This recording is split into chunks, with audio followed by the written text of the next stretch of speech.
Joining us from Capitol Hill, ranking member of the House Select Committee on Intelligence, Democratic Congressman Adam Schiff of California.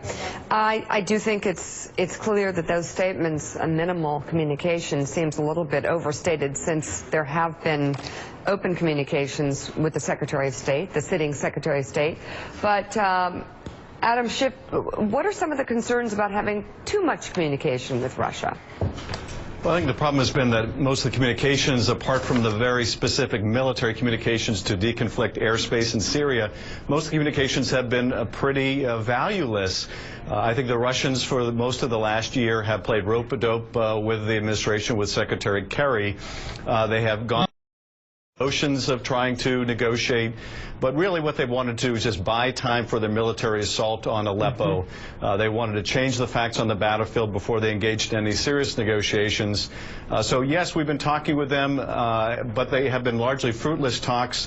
And I think this was just the Russians' way of poking their finger in our eye, in the eye of the administration. If you could wave a magic wand, how would we be talking to Russia right now? Well, you know, the problem is not just talking to Russia, but I think vis-a-vis Syria, there hasn't been any what-if to back up Secretary Kerry. So he could talk all he wanted, and I admire his tenacity and his relentless pursuit of peace in the region.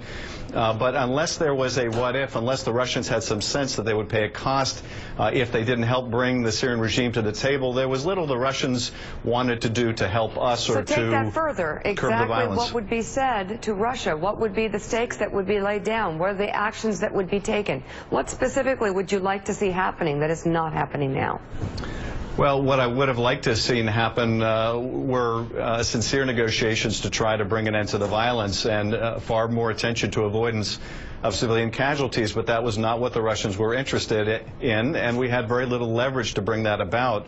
I think that what we have seen since the election is an acceleration of Russia's military efforts. They want to try to do as much as they can. They don't care about provoking the Obama administration. They realize they're going to have some kind of a different policy once Donald Trump takes office, but they wanted to accomplish as much as they could militarily before that took place. And I understand that. But what should we be doing? What actions should we be taking right now? What would you like? What do you think would be productive at this time? You know, I think, Mika, it's very hard to say because there's not much that this administration can do. I think the Russians simply won't wait out the Obama administration. And the question is, what will the new incoming administration do? Will it continue to, you know, as it has expressed, make common cause with the Russians in Syria? Will it help the Russians eliminate the moderate opposition? Never mind going after ISIS. That's been obviously a second-tier priority, which you can see from the fact that ISIS recaptured Palmyra even while the Russians were bombing Aleppo. So, you know, much remains to be seen about what the Trump policy will really mean. But I don't think in the interim few weeks there's much the Obama administration can do at this point. So if the Obama administration can do absolutely nothing and there are no ideas that can come to the table in terms of any productive communication, what then do you think the next administration should be do? Number one priority, goal, action, words. What should they do? What's the answer to the question? Well, yeah, and I would say this, you know, probably the remaining thing the Obama administration can do is to try to continue to help with the humanitarian crisis, help get as many people out that are still trapped at Aleppo. That they are doing, that they should continue to do. But I'm talking about more macro changes in Syria. In terms of the incoming administration, you know, I think they have to try to balance the desire to want to have a different relationship with the Russians with the fact that the Russian interests are not the same as ours in Syria.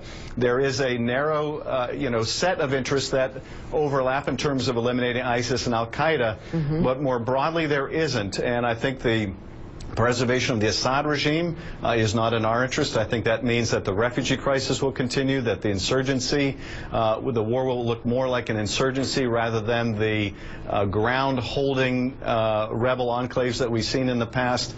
So very, you know, difficult choices facing the incoming administration. Congressman Adam Schiff, thank you very much.